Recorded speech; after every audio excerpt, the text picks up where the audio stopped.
시편 15편 1절에서 5절 말씀입니다.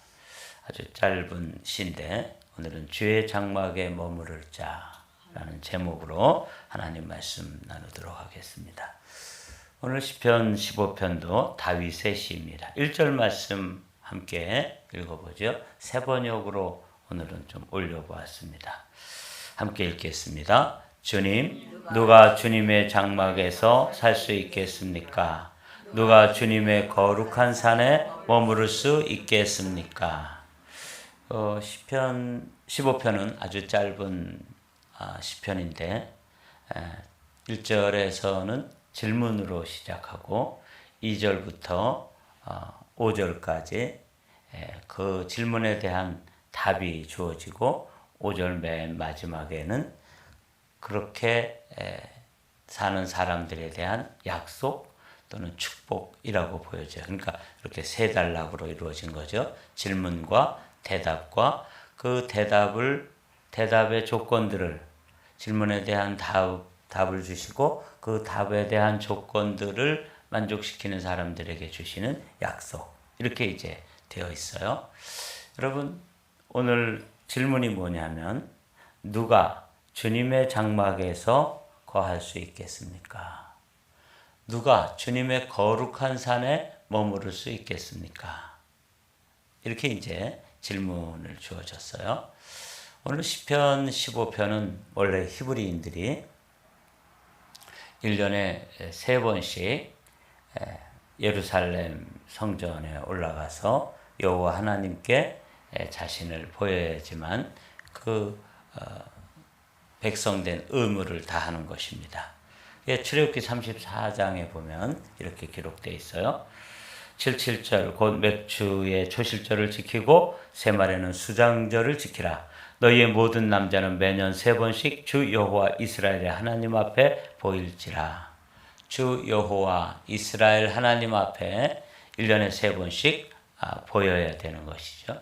이게 이제 절기를 지켜야 되는 법이에요. 우리가 잘 아시는 것처럼 이렇게 이스라엘에는 3가지 절기가 있죠. 한번 읽어보겠습니다. 시작. 6월절, 77절, 초막절. 이건 이제 이스라엘 사람들의 농사를 짓는 농경 문화에서 6월절부터 시작해가지고 초막절까지. 초막절을 이제 다른 이름으로는 수장절이라고 부르는데, 이 수장절에 이제 농사를 마무리 짓게 되고 이제 1년 농사가 끝나는데, 요 법칙에 따라서 이제 3번씩 하나님 앞에 이제 올라오는 거죠. 이럴 때 이제 그 성전 앞에서 제사장들이 수문장이 되어 가지고 제사장들이 이제 성전 앞에서 성전 문에서 지킵니다. 그리고 이제 이 절기를 지키러 올라온 하나님의 자녀들이 그 백성들이 이렇게 질문을 하는 거죠. 누가 주님의 장막에서 살 수 있겠습니까? 누가 주님의 거룩한 산에 머무를 수 있습니까? 이렇게 이제 질문을 하는 거예요. 여기 주님의 장막, 또 거룩한 산, 이거는 이제 다 주의 성전을 의미하기도 하고, 또 거룩한 성, 시온산이죠. 예루살렘을 의미하기도 합니다. 그래서 이제 그렇게 질문을 하면 거기에 대해서 이제 제사장들이 답을 하게 되면서 절기를 지킬 때마다 이스라엘 백성들이 이런 문답을 통해서 하나님의 백성들이 사실은 어떻게 살아야 되는지, 하나님의 전에 올라갈 수 있는 자격, 하나님의 올라갈 수 있는 사람들, 이제 예배자인데, 이런 예배자로서의 자격이 사실은 그들이 예배자로 지금 성전에 오기 전까지의 삶을 반영하고 있다는 게 참 놀랍습니다. 한번 보도록 하죠. 2절, 3절 제가 한번 읽어볼게요. 깨끗한 삶을 사는 사람. 이게 이제 개역 개정판에는 정직한 삶을 사는 사람 이렇게 돼 있어요. 깨끗한 삶을 사는 사람, 정의를 실천하는 사람, 마음으로 진실을 말하는 사람, 혀를 놀려 남의 허물을 들추지 않는 사람, 친구에게 해를 끼치지 않는 사람, 이웃을 모욕하지 않는 사람. 조금 더 읽어보면 하나님을 업신여기는 자를 경멸하고 주님을 두려워하는 사람을 존경하는 사람입니다. 맹세한 것은 해가 되더라도 깨뜨리지 않고 지키는 사람입니다. 높은 이자를 받으려고 돈을 꾸어지지 않으며 무죄한 사람을 해칠세라 뇌물을 받지 않는 사람입니다. 그리고 이제 노란 하이라이트, 이러한 사람은, 이렇게 사는 사람은 영원히 흔들리지 않을 것입니다. 이게 이제 짧은 시죠. 네. 질문이 이제, 주님, 누가 주님의 장막에서 살 수 있겠습니까? 누가 주님의 거룩한 산에 머무를 수 있겠습니까? 이렇게 이제 질문을 하고 제사장들이 그들에게 이제 가르쳐 주는 거예요. 2절부터 5절까지를 쭉 말씀해 주시는 거죠. 자, 우리가 이제 여기서 이스라엘 백성들의 그 사는 모습, 그들의 그 신앙생활의 모습을 통해서 우리는 놀라운 교훈을 얻을 수가 있습니다.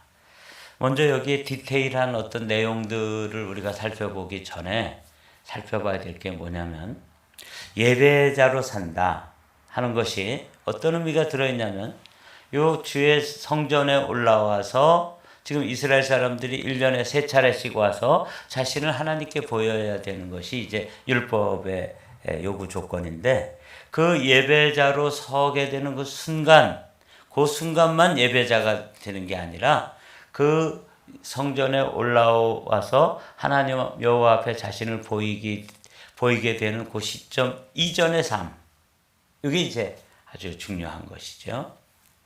우리가 이제 가인과 아벨 이야기를 할 때, 가인과 아벨의 가인의 제물은 하나님께서 받으시지 않고, 또 아벨과 그 제물은 하나님께서 연락하셨다.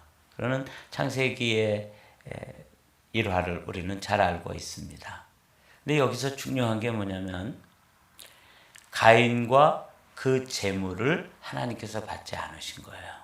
그러니까 우리는 자꾸 제물에만 이렇게 초점을 맞추는데, 하나님께서는 가인의 삶, 그 제물을 가지고 지금 하나님 앞에 나오기 바로 직전에, 문을 통과하기 전에, 성전의 문을 통과하기 위해서 지금 성전의 문지기 앞에, 그 수문장들 앞에 제사장들이죠. 제사장들이 문지기로 서 있는 그 성전 앞에서 누가 주의 장막에 거할 수 있고 누가 거룩한 산에서 머무를 수 있습니까? 이런 질문을 하고 거기에 대한 답을 얻기 바로 직전까지의 삶. 그게 이제 유월절을 지켰으면 또 유월절을 지키고 돌아가서 오순절까지의 삶. 또 오순절을 지키고 돌아가서 수장절을 지키기 위해서 그 몇 개월 동안 농사를 지으며 자녀들을 양육하고 또 부부간의 삶을 살고 또 이웃과 더불어서 삶을 살았던 그 삶을 하나님은 보시는 거예요. 이게 이제 가인과 그 제물 할 때 가인이 먼저 나오는 거죠. 가인의 삶, 가인의 인격, 가인의 중심, 이것과 더불어서 그 제물, 가지고 온 제물을 받으실 수가 없던 거죠. 반면에 아벨의 경우에는 아벨의 삶, 아벨의 신앙 인격, 아벨이 살았던 삶의 발자취, 그가 가지고 온 삶의 열매, 그 열매와 더불어서 제물을 기쁘게 받으셨다. 이렇게 우리는 이해하고 해석해야 합니다. 제가 이 시편 15편이 아주 짧은 시편이지만 우리에게 참 많은 생각을 하게 해주시는 거예요. 예배자로 누가 설 수 있습니까? 누가 거룩한 성전에, 누가 주의 장막에 거할 수 있습니까? 그리고 거룩한 산에 머무를 수가 있겠습니까? 라고 질문을 했을 때 제사장들은 이제 그 성전 문 앞에서 백성들에게 이렇게 가르쳐 주는 거예요. 깨끗한 삶을 사는 사람, 정의를 실천하는 사람, 마음으로 진실을 말하는 사람. 그러니까 저들의 삶이, 그래서 이게 이제 10가지 항목으로 되어 있다 그래요. 2절부터 5절까지 10가지 항목으로 되어 있는데 학자들은 이걸 뭐라고 부르냐면 제2의 10계명이다. 그렇게 부르는 거예요. 근데 아주 중요한 게 있어요. 이 말씀을 지켰기 때문에 성전에 들어가는 게 아니고 하나님의 자녀이기 때문에 이러한 삶을 살고 와서 하나님 앞에 그 삶의 삶을 정산하면서 저는 이런 삶을 살았습니다.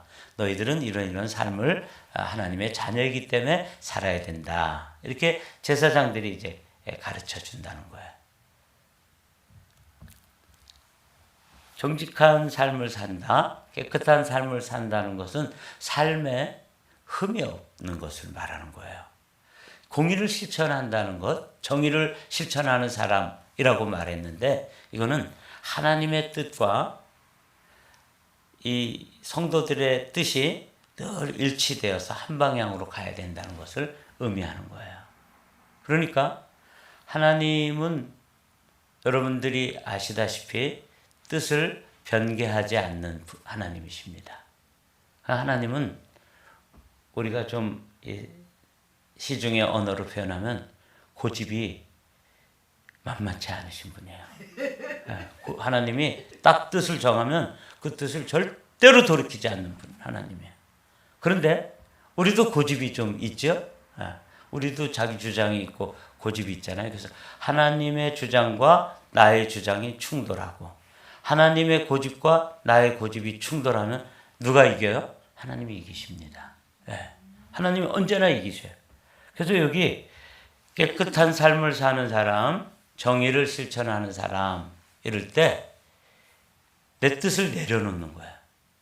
그리고 하나님의 뜻에 내 뜻을 복종시키는 것이 그런 사람들의 삶의 모습을 깨끗한 삶, 흠이 없다, 정의를 실천한다. 이게 이제 당시에 그 완전하다 이런 뜻인데 이 완전하다는 것은 완전한 뜻은 하나님 뜻밖에 없기 때문에 내 뜻을 하나님의 뜻에 완전히 복종하고 하나님 앞에 온전히 순종하는 삶. 이게 이제 정의를 실천하는 사람이에요. 이렇게 우리가 삶을 살아갈 때 어떻게 된다는 거예요? 주의 장막에 살 수 있고 주의 거룩한 산에 머무를 수 있다. 그 다음에 아주 중요한 것을 이 시편 기자가 그 이스라엘 백성들에게 이제 가르쳐줘요.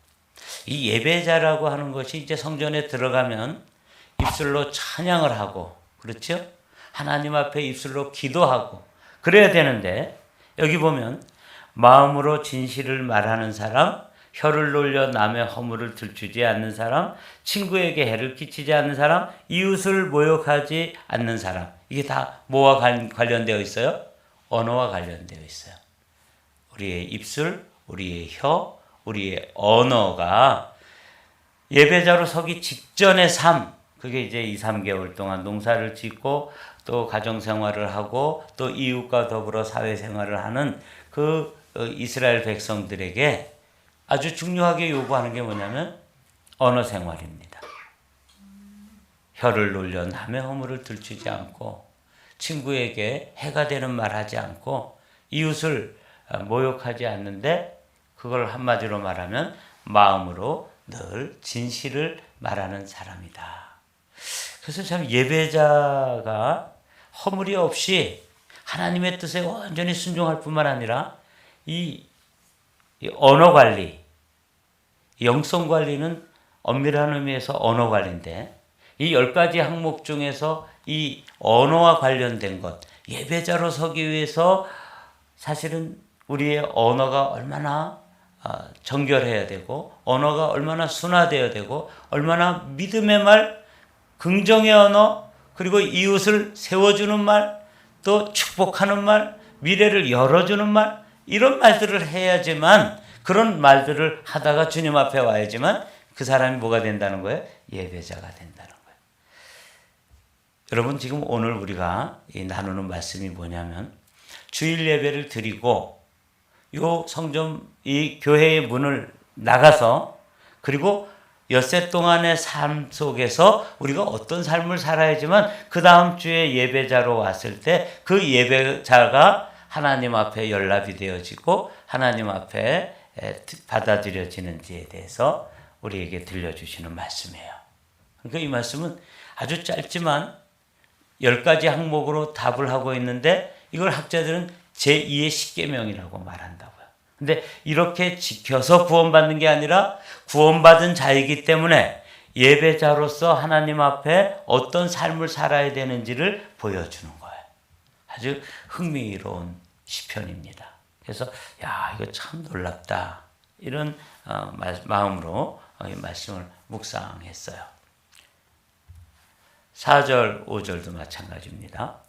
하나님을 업신여기는 자를 경멸하고 주님을 두려워하는 자를 존경하는 사람입니다.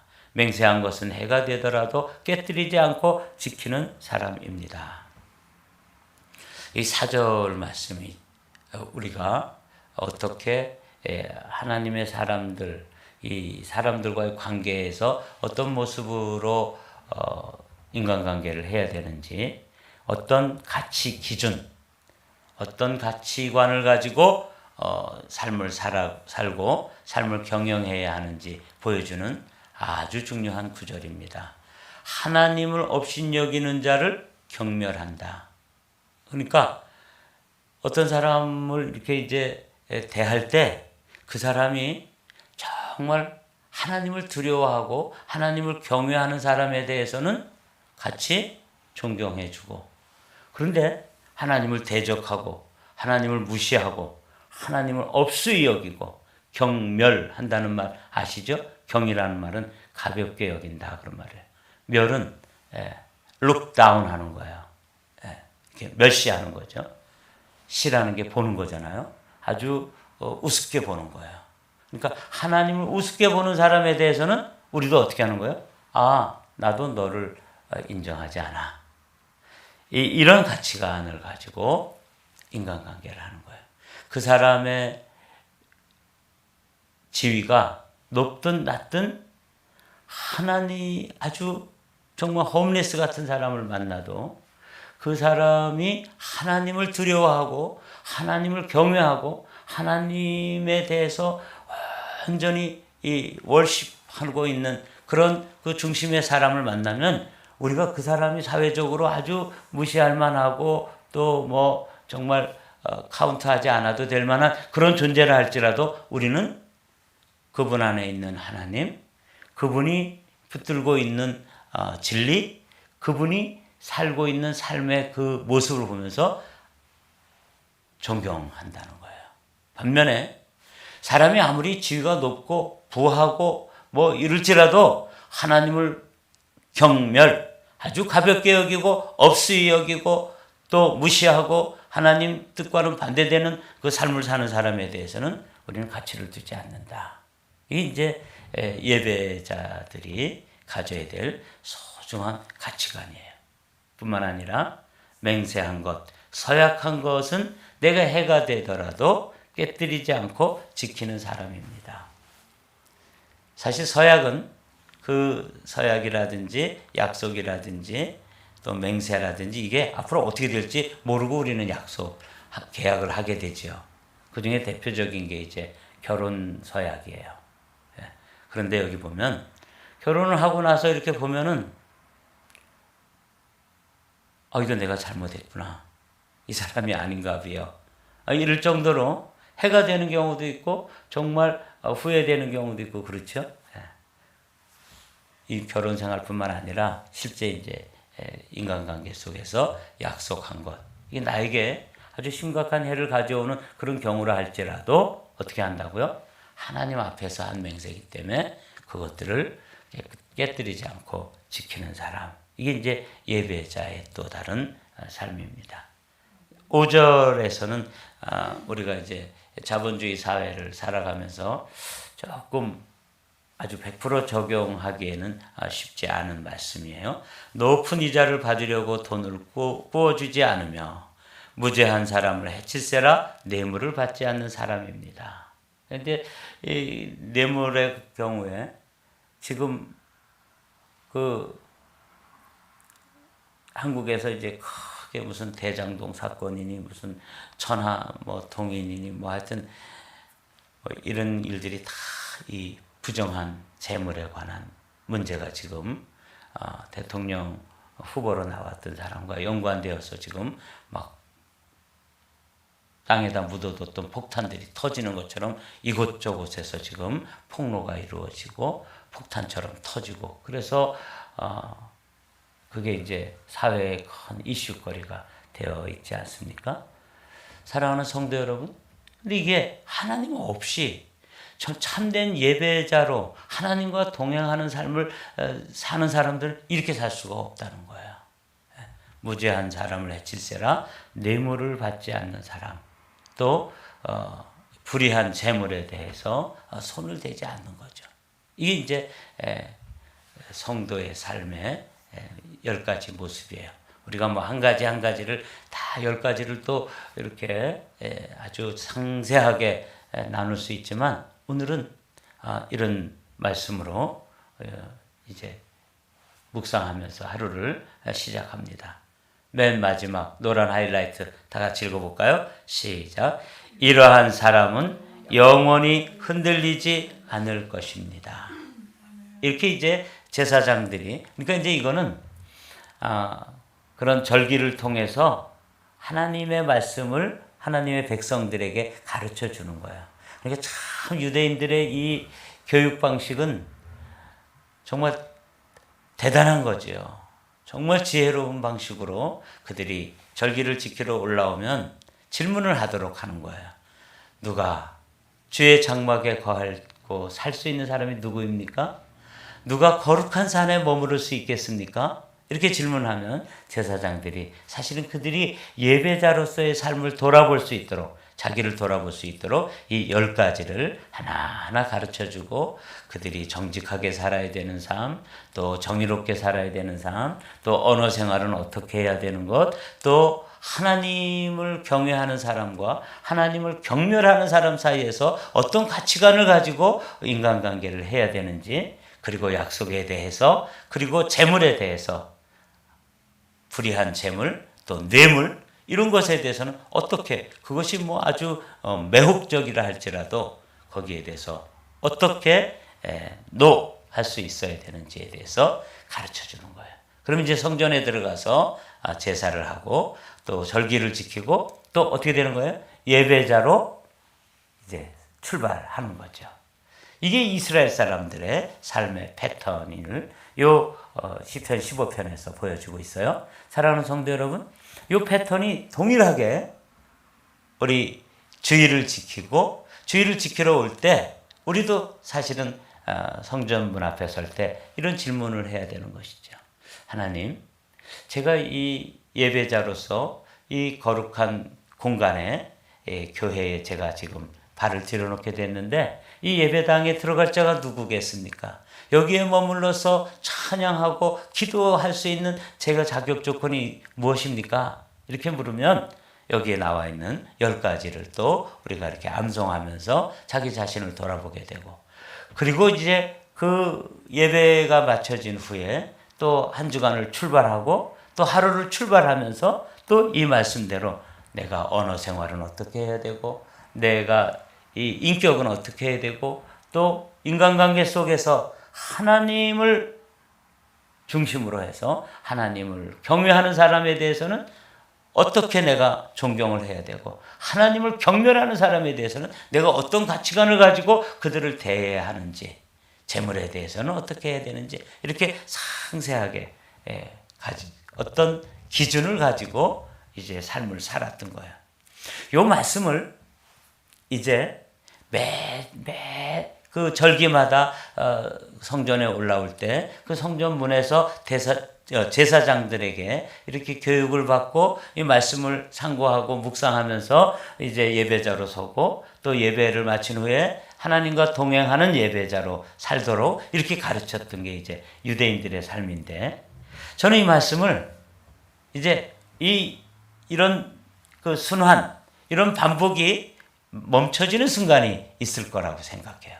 그게 이제 어떤 순간이냐면, 우리가 최종적으로 예배자의 삶, 하나님과 동행하는 삶을 살다가 주님 앞에 서는 날입니다. 그때도 그 예루살렘, 새 예루살렘 그 성문에 아마 사도 베드로가 멈춰 뭐 거기에 서 있겠죠. 그럼 우리가 멈춰서서 질문을 해야 될 것입니다. 누가 이 거룩한 성에, 누가 이 거룩한 산에, 그리고 이 성전에 살 수 있습니까? 이렇게 이제 우리가 질문하는 거예요. 그러면 베드로 사도가 성전문에서 이 10가지 항목을, 그들은 시편을 외우던 사람들이니까 시편을 쭉 외워줄 거예요. 시편 15편을 외워주죠. 그러면 이제 이 시편 15편이 10가지 항목의 조건으로 되어 있는데, 이렇게 충실한 예배자로 살았던 사람은 네, 제가 바로 그런 예배자입니다. 그리고 성전문을 쑥 통과하는 것이고, 그렇지 않을 때는 얼굴이 뜨뜻해져서 성전문에서 못 들어갈 거예요. 이게 이제 오늘 시편 15편이에요. 이것은 이 지상의 삶뿐만 아니라 우리의 지상의 삶이 맞춰지는 어느 순간에 하나님 앞에 섰을 때 이런 말씀을 우리가 외우면서 성전문 앞에서 시편을 외우던 그 히브리인들의 관습을 따라서 이 말씀이 우리의 삶을 돌아보게 하는 아주 소중한 말씀입니다. 오늘 제가 이러한 사람은, 이렇게 살았던 사람, 이런 예배자의 삶을 사는 사람들은 영원히 흔들리거나 머뭇거리거나 그럴 필요가 없는 것이죠. 주님, 바로 저입니다. 이렇게 우리가 이런 조건들을 살았기 때문에 구원받는 게 아니라 구원받은 자녀로서 하나님의 그 십자가의 은혜와 능력으로 우리가 죄를 용서받고 이제 하나님 앞에서의 그 성도로서 예배자로서 살았던 사람으로서 이런 열매가 주님 앞에 내어드릴 수 있어야 되는 것이죠.